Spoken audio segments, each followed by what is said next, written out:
What if a few angry words could follow you for the rest of your life? What if a grudge, whispered in a moment of rage, could unravel your health, your money, and your sanity? It sounds like something out of a horror movie, but for some people, this is their terrifying reality. For centuries, across just about every culture, the idea of the curse has haunted us. A spoken word, an evil look, a dark ritual, all meant to call on some supernatural power to inflict harm. We've all heard the stories like the Curse of the Pharaohs, where archaeologists who opened King Tut's tomb in 1922 seemed to meet strange and untimely ends. Or we hear about cursed objects like the Hope Diamond, said to leave a trail of bankruptcy, madness, and death in its wake. Now, these are often dismissed as campfire stories, but it's important to note that these famous tales are not supported by evidence and have logical, natural explanations. But what happens when those chilling effects seem to show up in the lives of ordinary people? People who believe with every fiber of their being that they've been cursed, and who suffer real documented consequences. In this investigation, we're not just looking at ancient legends. We're exploring the strange cases where dark forces and the human mind collide. So, the big question is, are curses actually real, or is it all in our heads? The answer is far more complex, and maybe even more disturbing than you'd think. This brings us to a man we'll call David. A year ago, David was on top of the world. He was a successful graphic designer, happily married, and had a bright future. But his life took a sharp, inexplicable nosedive after a bitter falling out with a colleague. In a fit of rage, that colleague left him a voicemail. It was an angry tirade that ended with a chilling specific wish for his hands to fail him and for his life to fall into ruin. David laughed it off. At first, they were just words, right? But then, things started to happen. A few weeks later, he felt a strange stiffness in his fingers. His doctor couldn't find any cause. It got worse, turning into a chronic, unexplained pain that made his work impossible. Then, a major client pulled out, completely out of the blue. His investments went south. He couldn't sleep, his nights filled with anxiety. He developed digestive issues and a constant crushing fatigue that doctors just couldn't diagnose. To David, the pattern was undeniable. Every single misfortune seemed to connect back to that one angry voicemail.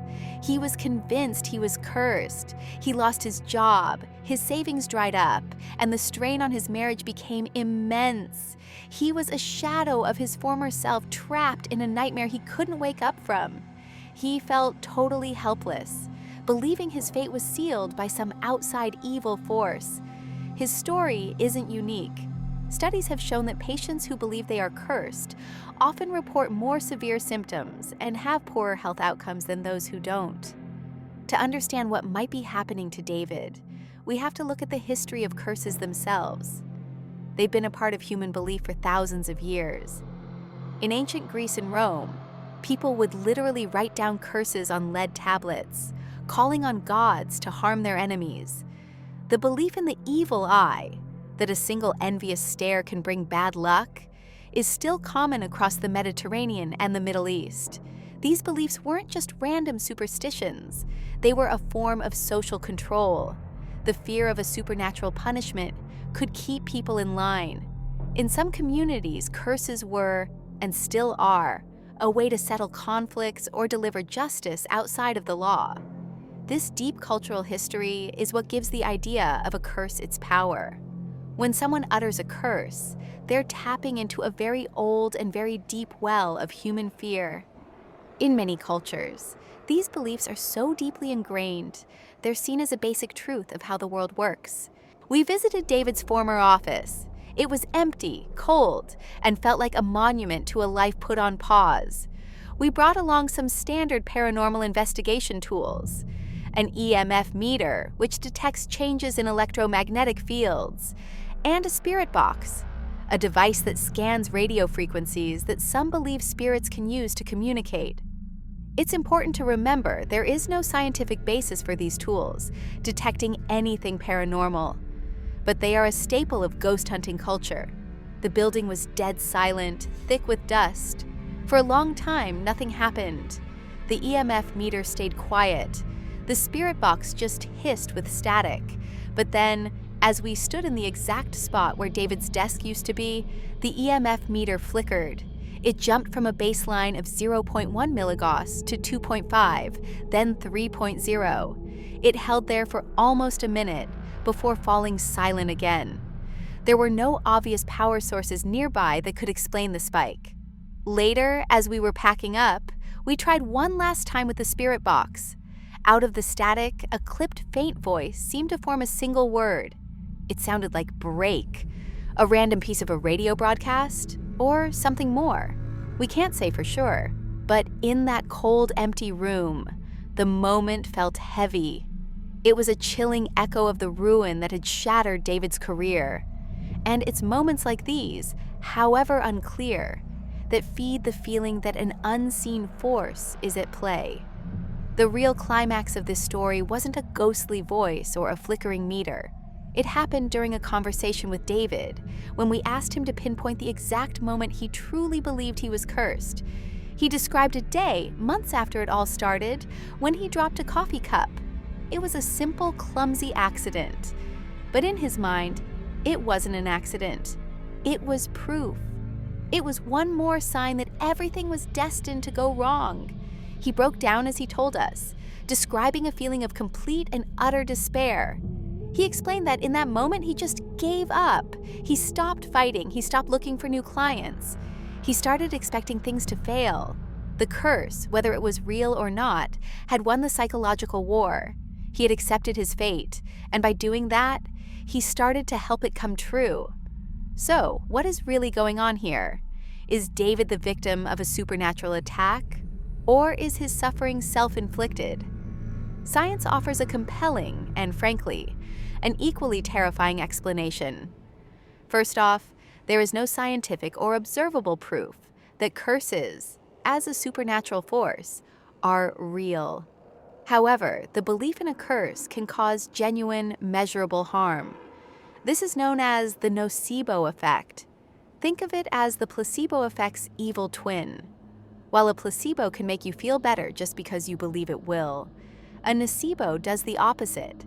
If you expect a negative outcome, your body and mind can work together to create it.